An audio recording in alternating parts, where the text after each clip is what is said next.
extremely sad. Malcolm-Jamal Warner, the actor most famous for his role as Bill Cosby's son, Theodore Huxtable, on the NBC hit sitcom The Cosby Show in the 80s and early 90s, has died. It made me feel inspired and really good. And he was always real nice to me. He'd sit me down, "What's going on with you, baby boy?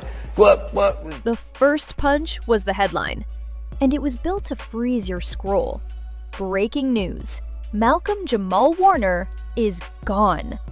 In seconds, the storyline jumped to Costa Rica, to a rip current, to bystanders hauling two swimmers to shore, to EMTs cycling CPR for 45 minutes, and to a scene that ended the way nobody wanted. But grief wasn't the point.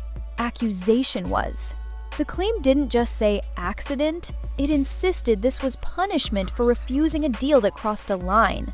Then came the weight-bearing names that make any theory feel larger than life. Dave Chappelle, Katt Williams, Oprah Winfrey, TMZ.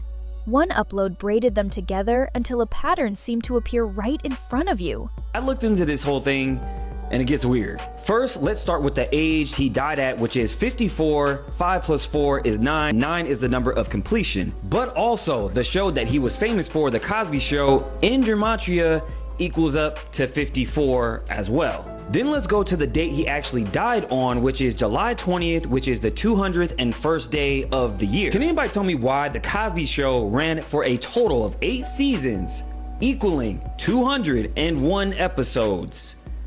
How? In which is the same number as this event 201, which was a simulation of COVID in October of 2019, right before they actually had COVID. Ozzy Osbourne has just died as well. He just performed his last concert just a couple weeks ago called Back to the Beginning, which is an odd title like they almost knew, but here's the thing. The attendance of that venue is 45,000. 4 plus 5 is 9. Now, you could call that coincidence, but here's the thing. His full name in gematria is also 201. What are the chances, right? More creators copied the same beats, the same exclusive tone, the same blink and you'll miss it screenshots. That repetition made the rumor feel verified without adding a single receipt. This is where the line between reported and repeated blurs. And it's also where this script plants its flag. Not in life lessons or vague moralizing, but in the concrete question of what was actually sourced versus what was implied, and how a montage can sell certainty while sliding past verification. Police say he drowned off the coast of Costa Rica yesterday while vacationing with his family. The account that spread had the crisp edges of an incident report. Location, Costa Rica. Mechanism, ocean current. Response, bystanders then medics. Duration, 45 minutes of CPR. Outcome, pronounced at the scene. Each piece sounded like it came off a clipboard, and then TMZ was dropped like a trust seal. Some versions flashed an airport clip or a logo, some slid a screenshot across the screen too fast to read. The pace matters. If you don't stop long enough to show a dated link, a byline, or a quoted official, you still harvest the brand's credibility without paying the proof cost. From there, the narrative swerved into motive. Malcolm-Jamal Warner, the video said, had refused millions, refused to compromise his image or his community, and was taken out for saying no. Notice the villain stays vapor. It's they, higher-ups, the industry, entities broad enough to be believable and too vague to rebut. That vagueness acts like a rumor shield. You can't demand a denial from a fog. Meanwhile, the montage keeps momentum by stacking associations. A Chappelle clip here, an Oprah Winfrey frame there, a Katt Williams anecdote, a Chloe Bailey tearful reflection, numbers that line up, and the cycle repeats. The edit never pauses long enough to anchor the central claim to a readable source. That's the entire trick. Make the sequence feel documented while keeping the documentation out of reach. Malcolm-Jamal Warner has been clear in interviews about the way he manages his career. Choose roles carefully, prioritize longevity over heat, avoid work that misrepresents his community, and refuse to do anything he'll have to carry with regret. I've never had to take a role that I felt would compromise my soul. He's credited his mother with teaching him the rhythms of the business, the reality that there are hot periods and quiet ones, and how not to make desperate choices when the phone stops ringing. Those statements read like guardrails from a grown professional, not like the prologue to a conspiracy. The rumor machine, though, thrives on turning guardrails into plot. "I'm meticulous" gets recut into "I refused a fortune." "I protect my people" becomes "they tried to make me betray them."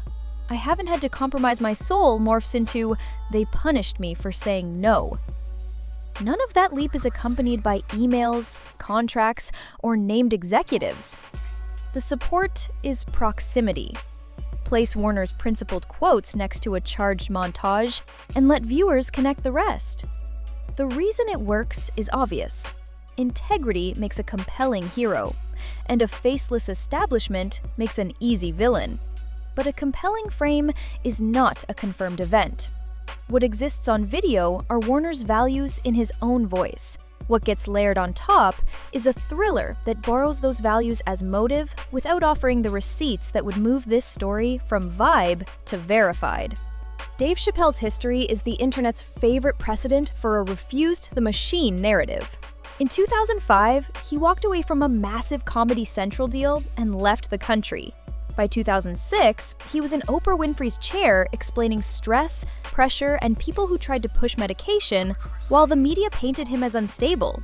I've been in show business since I was 14, and I've heard the stories of what happens, and I've seen these kinds of things play out in front of me. What do you mean? What stories?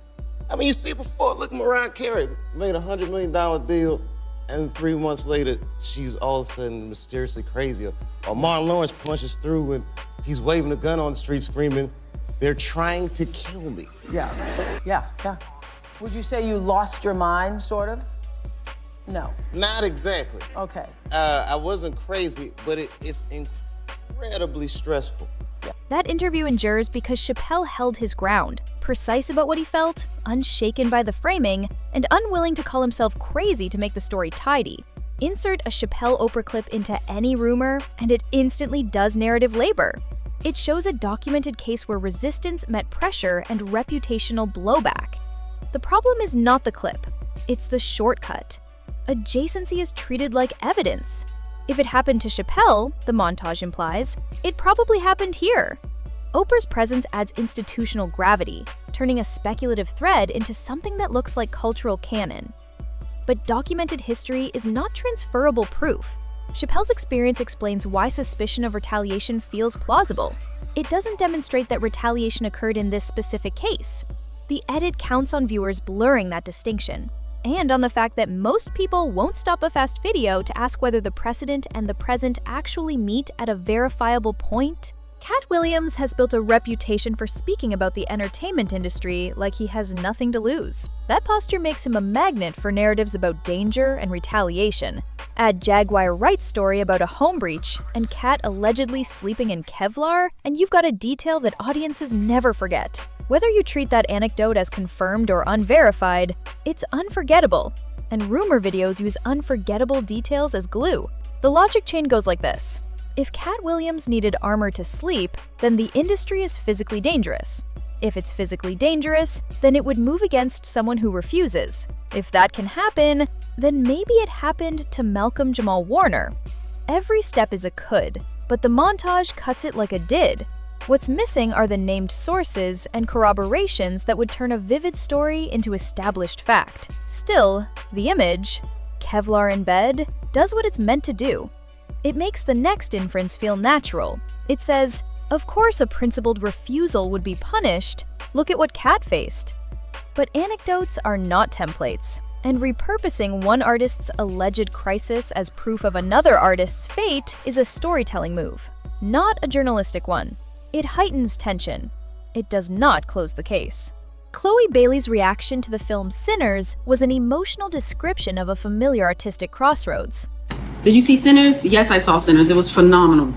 I absolutely freaking loved it. For Sinners, I cried. It just reminds you so much of the industry, right? So the reason why Sinners resonated with me so much is because it's something that you see every day, and no matter how hard you work, no matter how good of a person that you are, no matter how talented you are, sometimes that's not enough to get you places that you need to be. A gift that attracts both mentorship and exploitation, shortcuts dressed as opportunities, and the choice between faster success and staying clean. She cried because the metaphor landed. Anyone who has worked in a predatory environment recognizes the pressure she's talking about. In Rumorland, though, honest reflections get repurposed as corroboration. The montage places Bailey's words next to Dave Chappelle's pushback, next to Katt Williams' danger, next to Malcolm-Jamal Warner's guardrails, and invites the audience to merge them. She never names Warner. She never references Costa Rica. She doesn't allege a crime. She describes a system that exists. The edit uses that description as ambience to argue a specific outcome. It's persuasive because it's true in the general sense. Pressure and temptation are real, and because it gives the theory a human pulse. But general truth is not specific proof. A heartfelt reaction to a movie about artists wrestling with compromise doesn't verify an unlinked TMZ exclusive, a precise CPR timeline, or an unnamed offer of millions. It proves that the broader theme resonates, which is why it's so effective at keeping viewers watching while the video sidesteps the slow work of verification. Line up the claims, and the narrative sounds airtight. Malcolm-Jamal Warner allegedly drowned in Costa Rica. Bystanders rescued 2 swimmers, and EMTs worked for 45 minutes. He had refused millions to protect his values. He was taken out by nameless higher-ups. Dave Chappelle's history and his Oprah Winfrey interview prove the pattern of punishment for refusal. Katt Williams' danger, filtered through Jaguar Wright's story, shows that the threat is physical. Chloe Bailey's reaction to Sinners mirrors the same bargain. Numerology marks it all with a cosmic stamp, and TMZ's name converts the vibe into verification. Now put that next to what counts as receipts. A dated, bylined report quoting Costa Rican officials or medics. A public statement from Warner's family or representatives that independent outlets corroborate. Any document or named party account of the supposed offer, and an on-screen link to a real TMZ article that viewers can pause, read, and cross-check. The rumor montage doesn't slow down to provide those.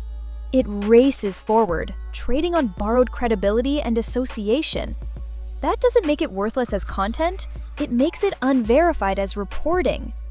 Where the story stands, strictly on the issue, not on lessons, is simple.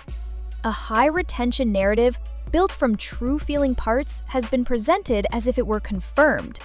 The parts that are truly documented, Dave Chappelle's public conflict and Oprah Winfrey interview, Katt Williams' combustible reputation, Chloe Bailey's candid emotions, are being used as scaffolding for a specific claim that has not been anchored to verifiable sources.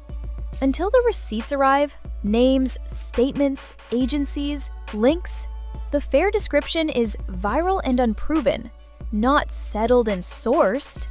That's not a cop-out. It's the difference between a montage that keeps you watching and a record that can stand on its own.